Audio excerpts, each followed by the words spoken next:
Stampers, this is Lisa with Queen Bee Creations. Thank you for joining me, and we are going to be doing this little slider card. This one's done with the Elfie stamp set, and I believe this is the Night Before Christmas designer series paper. But we're going to do it with a couple different ones because it's such a fun card. Once I started playing with it, I couldn't stop. So let's jump in and show you how I did it. So what you're going to need is a standard card base. You can either go sideways, which this one does. So this would be 8.5 by 5.5 scored at 4 1/4, or you can do 11 by 4 1/4 scored at 5.5. It depends on how you want your card to open. So I'm going to set this one here. I've already stamped the elf for the inside. We're going to work on the outside. We're going to be using this super cute Elfie stamp set, and if you don't have this one yet, you want to snatch it up because this is something they're going to be retiring. I'm very sad about that because there are just buku ideas out there on Pinterest where people have done the cutest things with this stamp set. I think this one's going to stay in my private collection.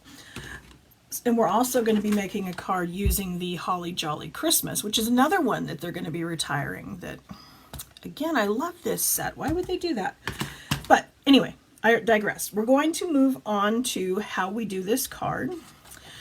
I have a 4 by 5 1/4 for the inside, and then I have a 4 by 5 1/4 that's going to be the outside, and then this is 3 3/4 by 5.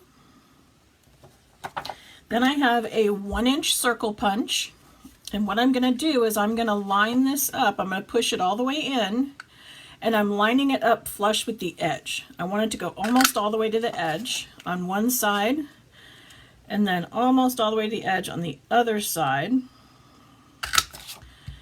And then I'm just going to take my paper snips, and I'm going to connect the two of them.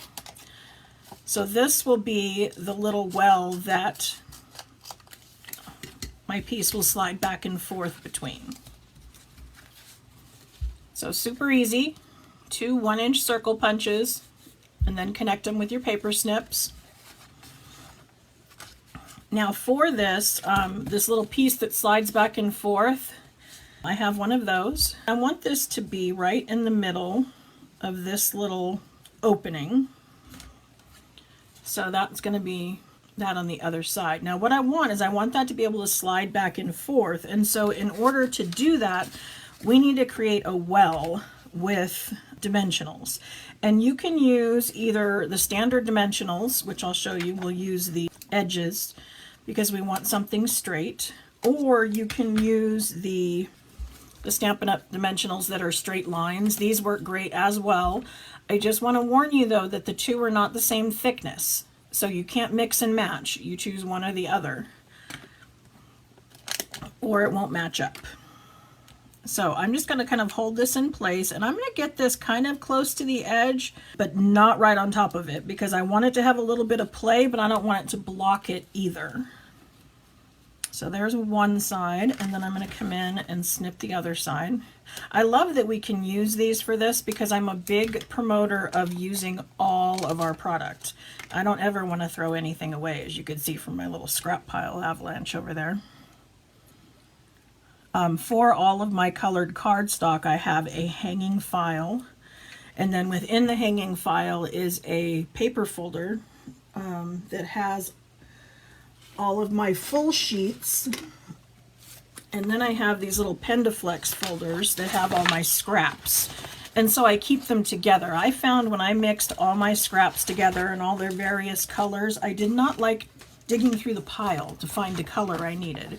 So now I know when I go into my hanging file for this color, this is Mossy Meadow. So I have that tagged up here with a little piece of the cardstock because I can't read it real well.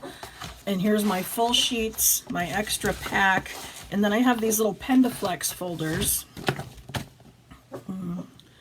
99849 that I use to hold all my scraps. And so there's one of those for each color in my 2-drawer file cabinet right here next to me. Keeps it very handy. So you can see there I have created the little well, but now I want the whole thing to be raised. So I'm going to come back in with some more dimensionals and just place them randomly around so that the whole layer is popped up. Do you guys make interactive cards? Is that something you've done?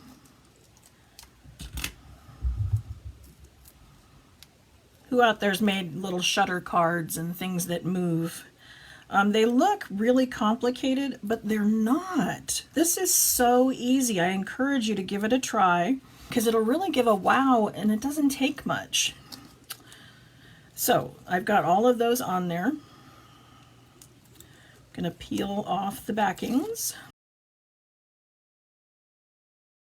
So I'm going to take this 4 by 5 1/4 piece of very vanilla. Again, this was 3 3/4 by 5. Made my little well with the 1-inch circle punch. Oops. And then I want to center this on here. Sorry, it's hard to do in front of me.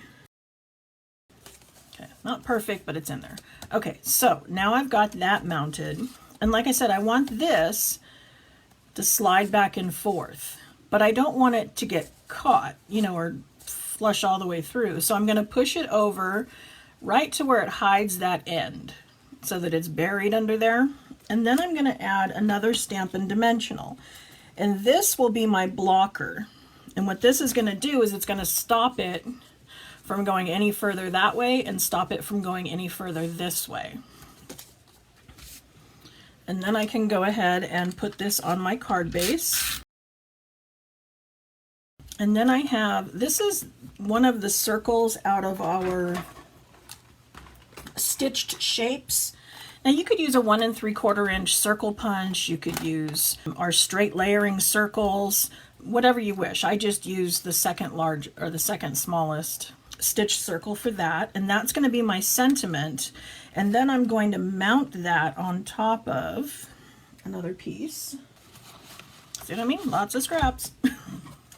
But I use them. So here's our 2-inch circle punch. I'm going to punch that out. And now this will mount right behind there.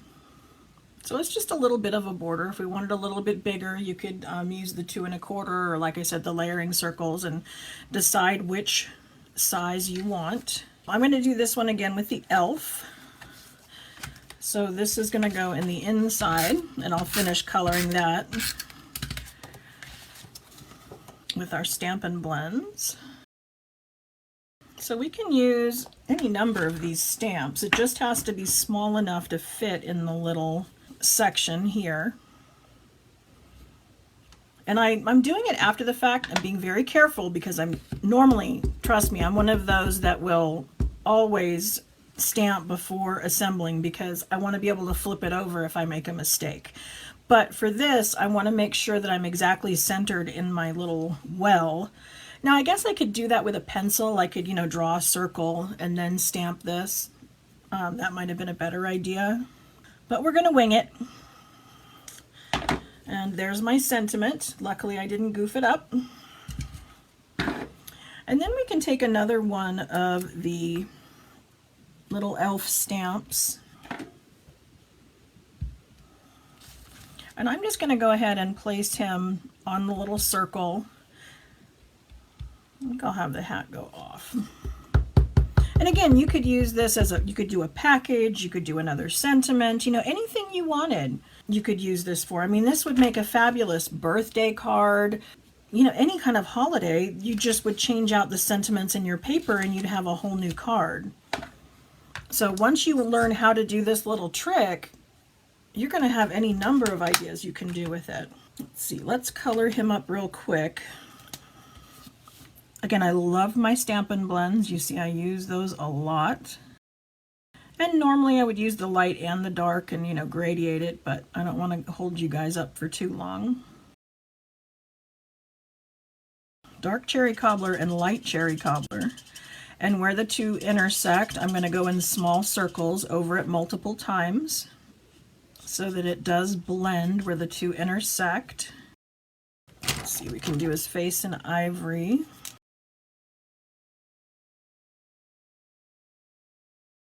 So what I'm going to do is I'm going to peel off this backing, and then I'm going to set my circle down on it, making sure that it doesn't go off the edge, because I want to make sure it's going to fit into an envelope. And so on that side, I'm making sure that it doesn't run off. And then on this side, I'm going to take and remove the part that hangs over, making that flush. And then I'm going to need something to grab a hold of on this side. Okay, so for that I just used bronze, but you could use soft suede. That would work as well. Now on this piece, I used a little circle of the Designer Series paper, and then I added a gold faceted gem because you need something to grab onto, and I like the gold faceted gem because it's got lots of texture and it'll be easy for people to grab hold of. But you could also use the glimmer paper. So I've got some of that over here. Again, I'm going to take my 1-inch circle punch, and then I'm just going to fold this in half. And then I want something that's going to stick really well. So I'm either going to use tear and tape or liquid glue if you've still got some fast fuse left over.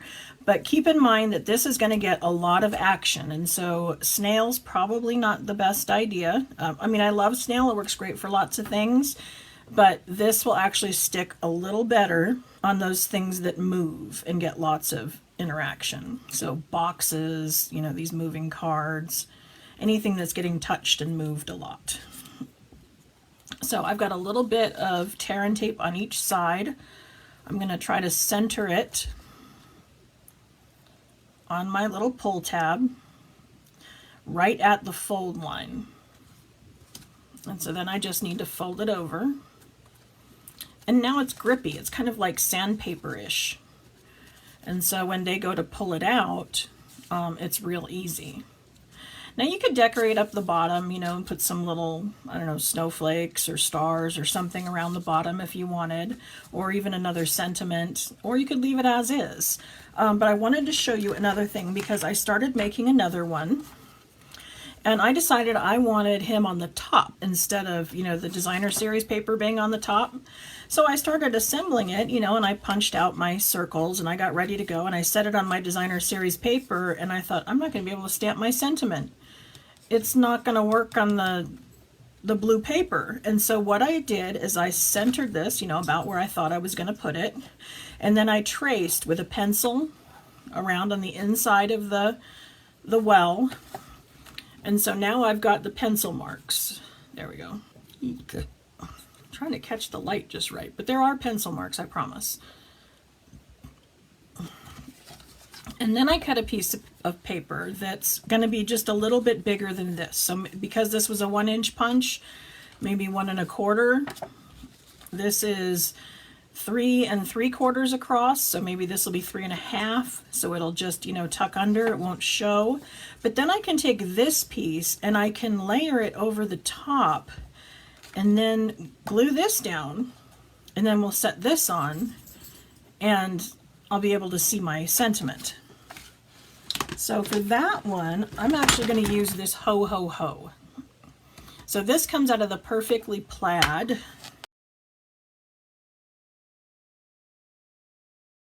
So it's good. I don't need to flip it over. That's what I was going for.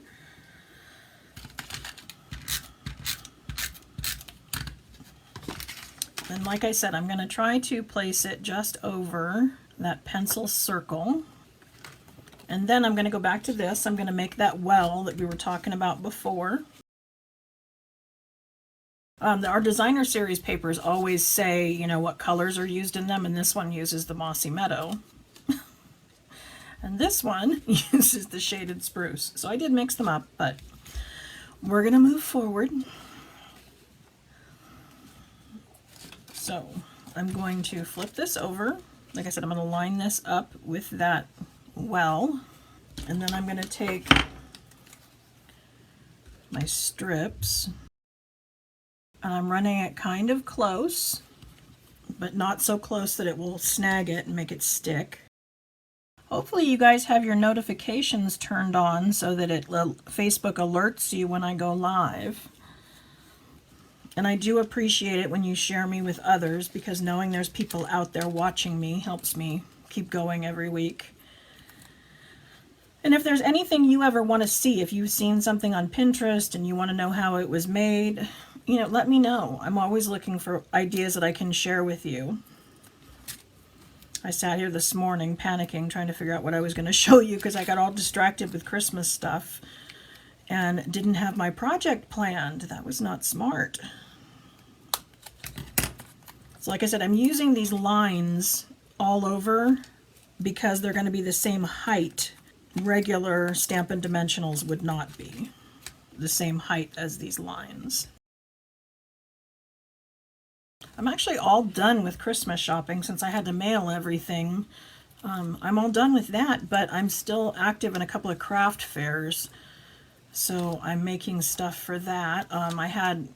This one is great. She has all of my stuff there at Grandy's, and I don't have to stay. She just keeps track of the sales and takes a small percentage. And she sold out of a few things last weekend. It was exciting because it was my first time at that event. And so I'm scrambling to make some more because it will be open again next weekend. And hopefully I'll sell out of more. This was 1 1/4.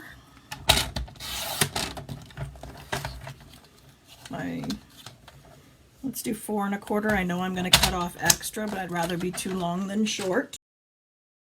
There we go. I feel better. Okay, so now this won't matter that I use a regular Stampin' Dimensional here because it's not having to be the same height, whereas everything underneath needed to be all the same height.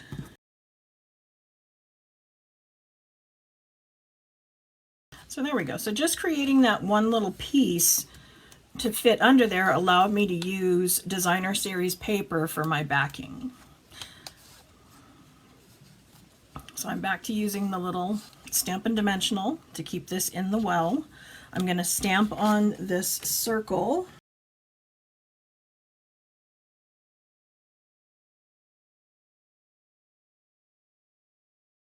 So again, we're lining it up kind of with the edge. We've got our Stampin' Dimensional all the way over. Lining it up with the edge. And then just pressing it down. Oh, let's cut this off first. Now I'm going to pull it all the way this way, and then I'm going to punch out another circle from some glimmer paper. And like I said, I'm using the glimmer paper or something with an embellishment so that they have something to grip onto to slide it in and out. So again, just lining it up with that score line and centering it and then folding it over. Then for the inside, I usually just decorate with something similar out of the same set.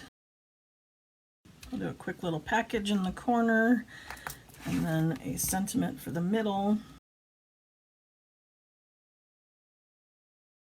And there you go. All I have to do is color in that little package and it's all done. So you'll see with this one, not only did I have the Designer Series paper in the back, but I put my little slider at the bottom.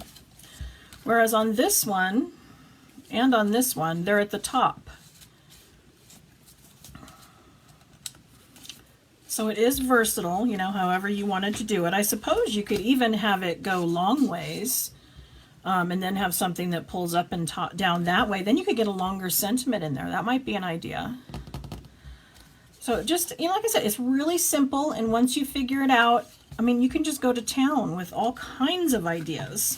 Thank you for joining me. I really appreciate it. I hope you liked today's card, and I will see you next Monday at 2:30. Thanks for joining me. Bye.